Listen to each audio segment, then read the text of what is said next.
할렐루야. 핸델의 오라토리오 메시아.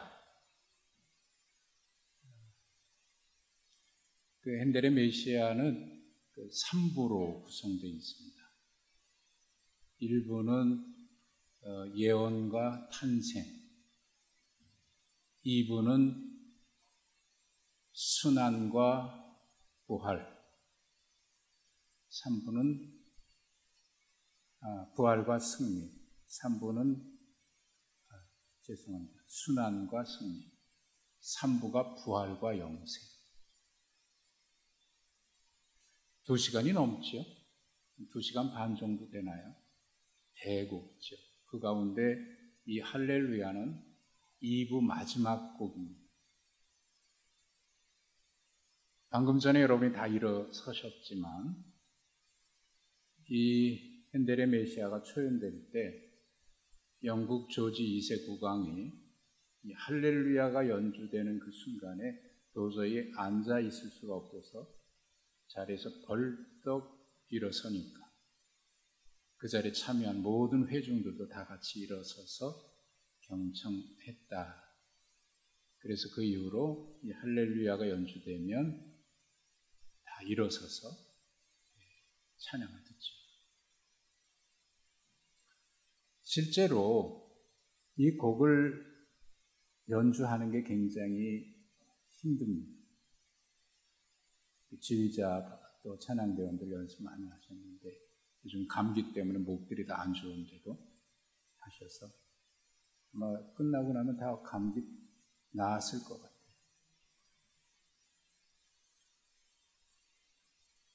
안주자 손가락 괜찮아요?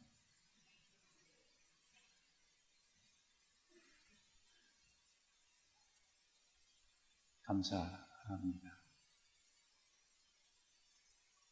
그 찬양을 들으면 가만히 있을 수가 없을 것 같아요. 진짜. 앉아서 들을 수가 없을 것 같아요. 그렇게 영광스러운 찬양. 오늘 새벽에는 누가복음 2장의 말씀을 보았는데 하늘에서 천군 천사들이 찬양합니다. 지극히 높은 곳은 하나님께 영광이요 땅에서는 기뻐하심을 입은 사람들 중에 평화로다. 그 찬양이 수많은 천군 천사들의 찬양이 하늘에서 울려 퍼졌다고 기록되어 있는데 그 찬양은 이걸 비할 수 없는 찬양이었으리라고 생각합니다. 성탄절을 우리는 빛의 계절이라고 얘기합니다. 대림절부터 시작을 해서 성탄절과 그리고 1월 초에 주현절까지 이어지는 절기를 우리 빛의 절기라고 얘기합니다. 빛으로 우리 가운데 오신 주님. 그래서 대림절에 불을 밝혔고 성탄절 초를 밝혔습니다. 빛의 계절. 만약에 이 땅에 빛이 없다면 여러분 어떨까요? 우리가 사는 세상에 빛이 없다면 과연 어떤 모습이 전개될까요? 상상하기 어려울 겁니다. 노벨 문학상 수상자인 주제 사라마고라고 하는 포르투갈 작가인데요. 1998년에 노벨 문학상을 받았습니다. 이분의 대표작은 수도원의 비망록이 아마 가장 여러분에게 익숙할 거예요.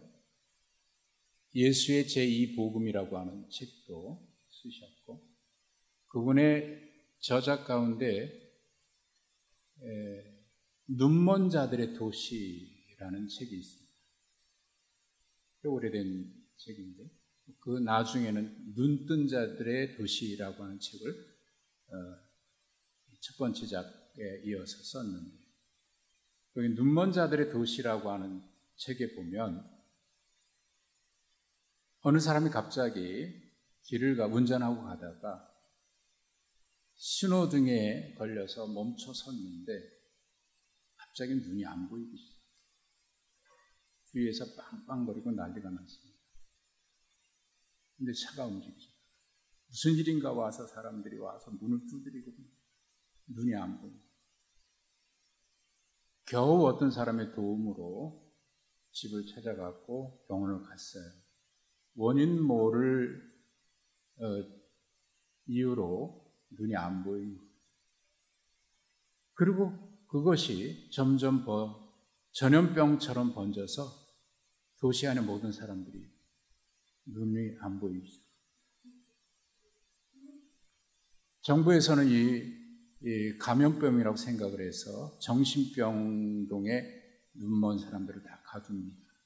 그런데 그 가운데 안과 의사 부부도 같이 들어가 있는데, 그 부인은 눈이 안 보이진 않지만 남편을 따라서 같이 그 병동에 들어가요. 모두가 눈이 안 보이는 사람들인데 단 한 사람, 눈 뜬 사람이 그 광경을 보는데 차마 표현할 수 없는 광경이 벌어져요. 온갖 일들이 거기서 벌어져요. 그 책에서 이야기하는 것은 어두운 세상의 모습이 어떨까, 빛이 없어지면 어떻게 될까라고 하는 것을 보여주는 단면인데요.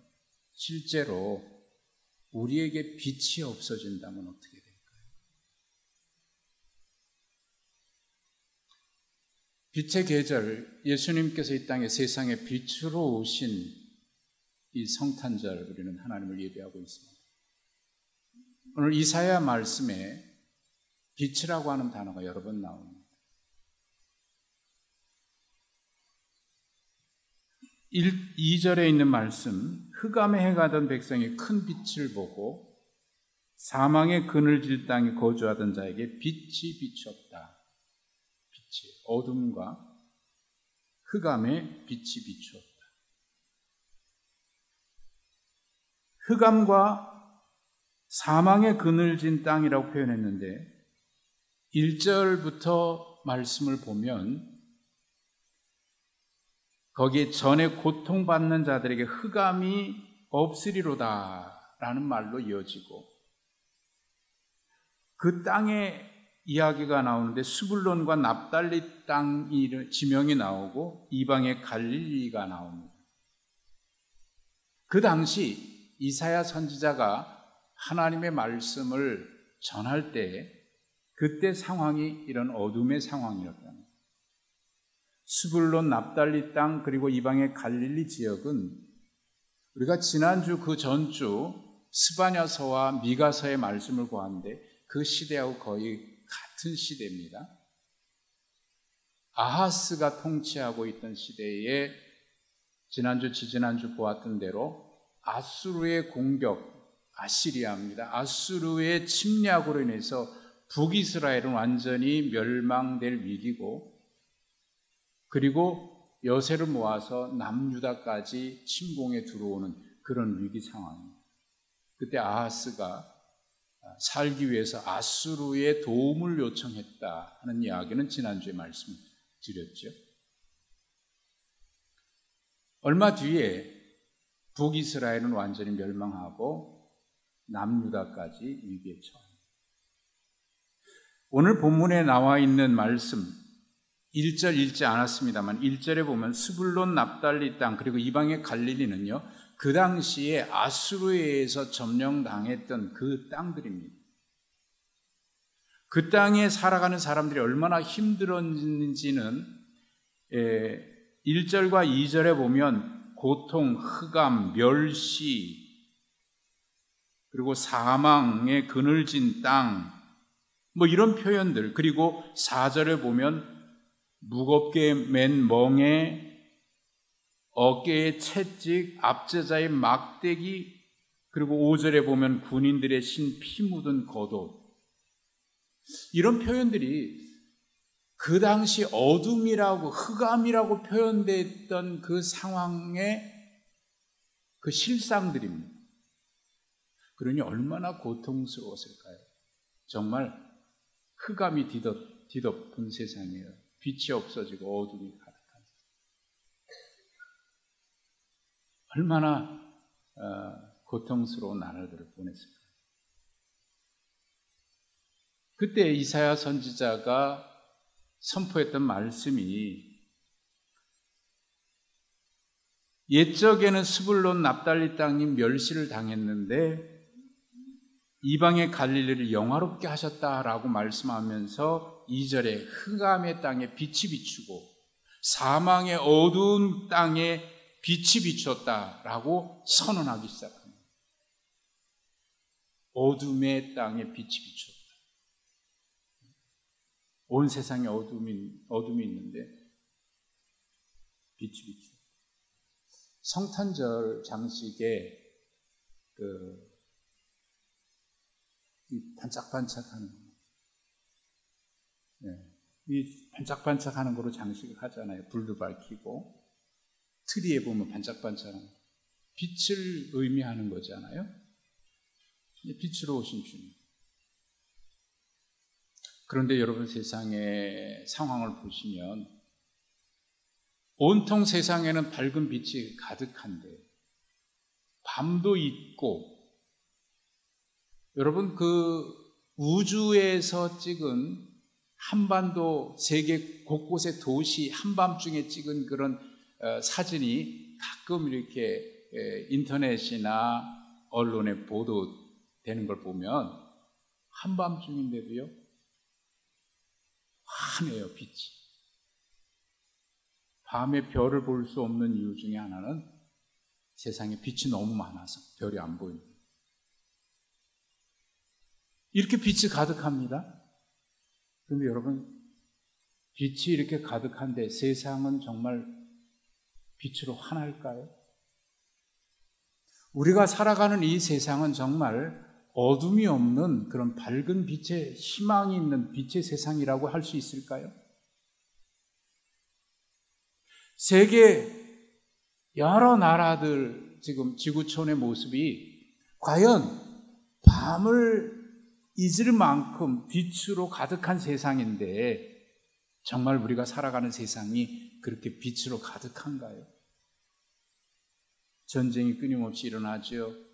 아니, 그 사진을 보면 남과 북이 극명하게 대비돼요. 남쪽에는 환한데 북쪽에는 캄캄한 빛이 하나도 안 보여요.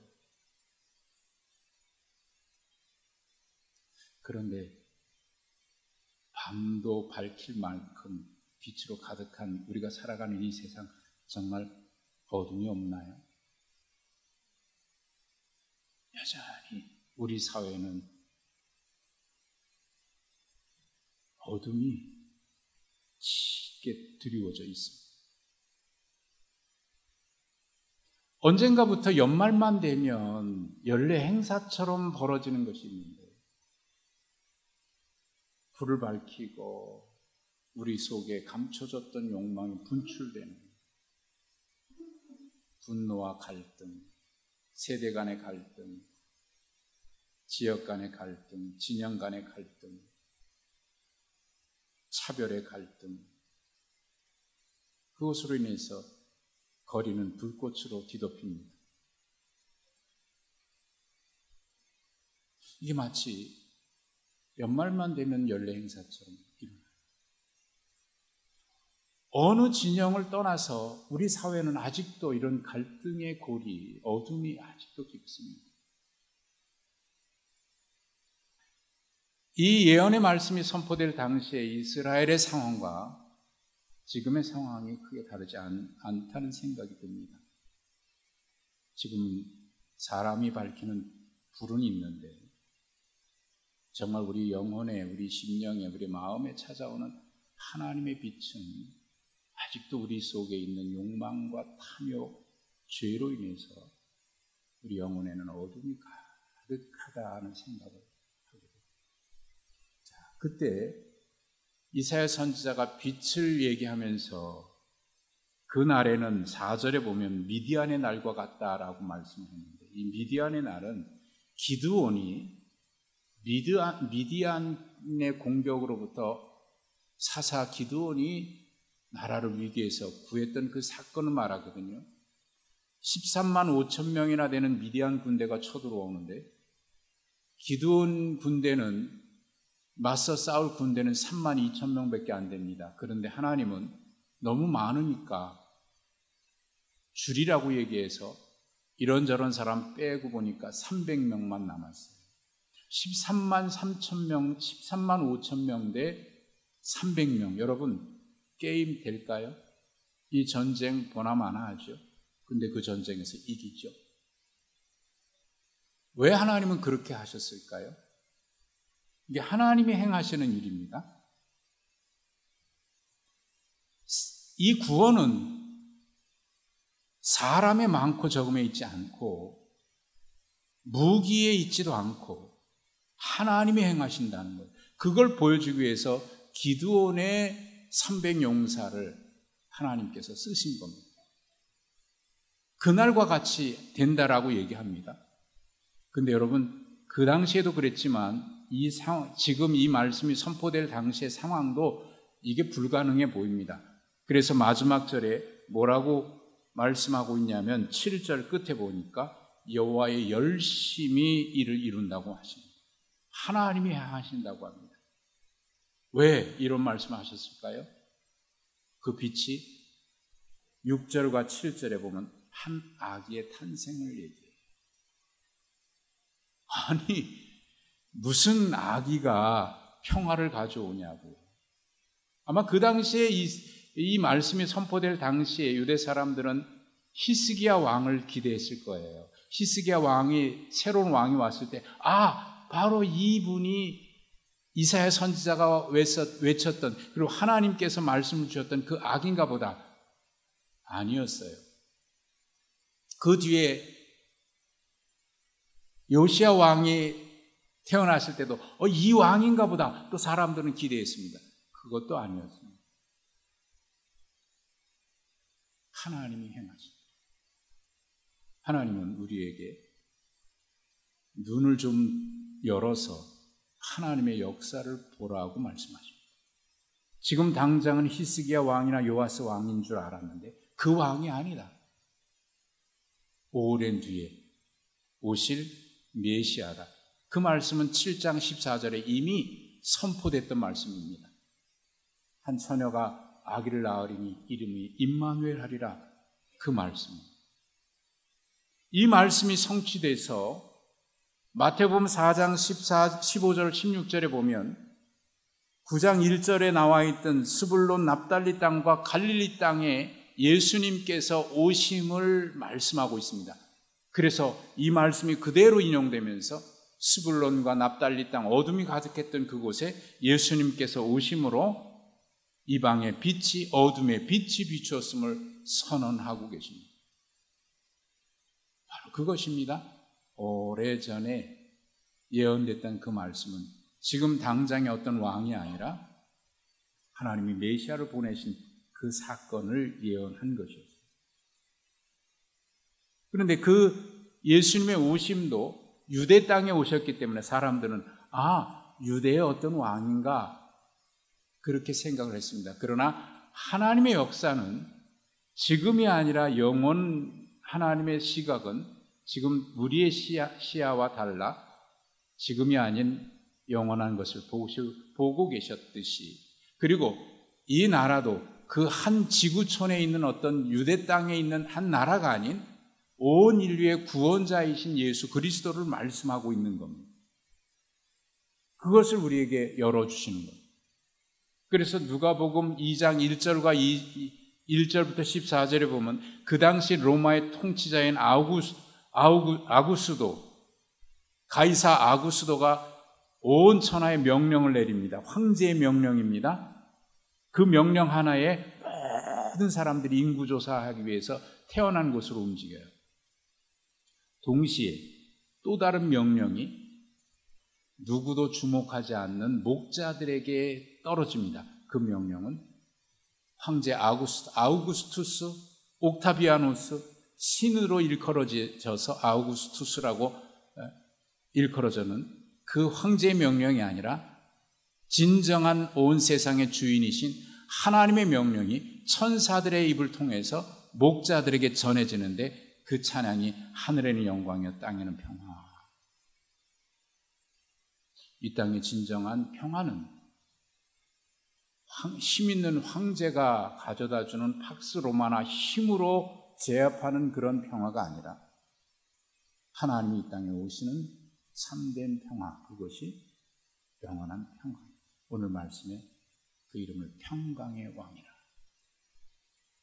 한 지국 어느 나라의 왕이 아니라 어느 지도자를 통해서가 아니라 하나님이 기뻐하시는 사람들을 통해서 이루시는데 이것이 여호와의 열심으로 이루신다. 그것은 한 역사의 한 점이 아니라 영원한 시각에서, 그리고 어느 나라가 아니라 온 세계 가운데 진정한 통치자이신 하나님으로부터 하나님께서 이를 이루신다. 제가 좋아하는 시, 우리 1층에 화단을 갖고 온 그 옆에 시를 하나 써 붙여놨습니다. 여러분 잘 아는 시죠? 제가 좋아하는 시. 자세히 보아야 예쁘다. 오래 보아야 아름답다. 그 다음에 뭐죠? 너도 그렇다. 나태주 시. 그 시인을 제가 좋아하는데, 이분이 어렸을 때부터 교회는 다녔는데, 그죠? 자기 말로 그래요. 그때는 그저 일요일 교회 가는 거, 그 다음에 크리스마스에 가는 거, 그래서 자기 스스로 나는 일요일 신자, 크리스마스 신자였다. 교회는 그렇게 나왔지만 마음속에 늘 이런 생각을 가지고 있었답니다. 아니, 유대 땅에서 온 유대 민족의 다윗의 후손으로 온 그분이 우리가 왜 믿어야 하지? 교회는 다니면서 늘 그렇게 생각을 했다는 겁니다. 그런데 60세 초반에 큰 병이 걸려요. 그때까지 교회는 다니고 하긴 했지만 그분이 인류의 구세주야, 나의 구세주야? 그건 유대 민족의 어느 신 아니야? 이렇게 생각했던 그분이 그때 비로소 주님께 기도하기 시작을 했답니다. 하나님께 기도하기 시작했다. 그분은 한 민족의 그 나라의 신이 아니라 온 인류의 구속주이고 참된 구주인 것을 그때 비로소 고백하기 시작하고 그때 하나님께 기도를 진지하게 했답니다. 60대 죽을 병에 걸렸어요. 그 기도에 응답하셨는지 지금도 건강하게 문화 활동을 하고 있죠. 여러분, 이 세상에 오신 구세주는 지구촌 어느 땅에 오셨지만, 이 땅에 우리 삶의 현장에 오시기 때문에 어느 지점에 오셨지만 그 지역이 아니라 온 인류의 구세주로 우리 가운데 오신, 세상의 빛으로 오신 분이십니다. 그분을 우리는 지금 구세주로 믿고 있기에 예배하고 있는 거죠. 그분이 평강의 왕이라고 말씀합니다. 그 당시에 평화라고 하면 이 전쟁을 이길 수 있는 힘 있는 자였을 텐데, 히스기야도 요시야도 아니고 로마를 무너뜨린 절대 권력을 가진 다윗과 같은 힘 있는 통치자가 아닌 한 아기로 이 땅에 오셔서 가장 낮은 자리에서 모든 사람을 구원하시기 위해서 오신 예수 그리스도, 그분이 우리의 구세주로 오셨습니다. 우리가 그분을 구세주로 믿고 있기에 예배하고 있습니다. 그분의 평강이 이 땅에 이루어지고 지구촌에도 이루어질 수 있기를 바랍니다. 하나님의 기뻐하시는 사람들 중에 평화로다. 평화는, 진정한 평화는 그렇게 이루어지는 거죠. 이 민족에게도 그런 평화가 이루어졌으면 좋겠습니다.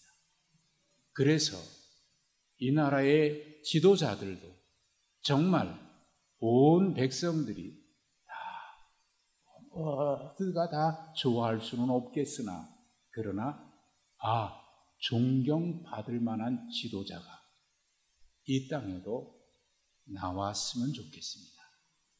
하나님이 기뻐하시는 사람 말입니다.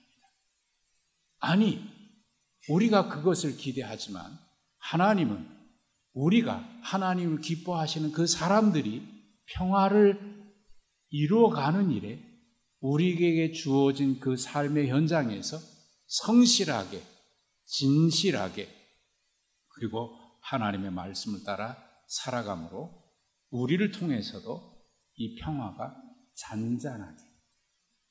잔잔한 파도처럼 온 땅에 전파되는 그 일에 하나님이 우리에게 주셨으니 그 평화를 전파하는 우리 모두가 되셨으면 좋겠습니다. 그래서 여러분의 삶의 현장에도, 그리고 이 지역에도, 이 나라의 민족에도, 온 세계 열방에도 하나님의 참된 평화가 이루어지는 그날을 바라보면서 우리도 주님께 예배하고 기도하면서 맡겨진 사명 감당해 나가는 빛의 사자들이 되시길 주님의 이름으로 축복합니다. 기도하겠습니다. 하나님, 빛으로 우리 가운데 오셔서 어둠을 몰아내 주시고 우리의 삶의 현장에, 그리고 우리의 마음, 우리 영혼 깊은 곳에 참 빛으로 오셔서 우리로 하여금 빛의 자녀가 되게 하신 것 감사합니다. 구원의 놀라운 은혜를 우리에게 허락해 주심을 감사합니다. 평화의 왕으로 오셔서 우리 가운데 임마누엘 하시니 감사합니다. 하나님, 이 땅에 이 사명 우리가 감당함으로 우리도 평화의 사도로 살아가게 하옵소서. 이 복음이 목자들에게 전파됐고 목자들이 복음을 전하는 자들이 됐던 것처럼 우리도 이 소식 받았으니 우리도 이 평화의 복음을 전하고 증거하고 살아내는 하나님의 복음을 증거하는 하늘의 사도들, 사자들, 천사들과 같은 우리가 되게 하옵소서. 우리 주님 예수 그리스도 이름으로 기도하옵나이다. 아멘.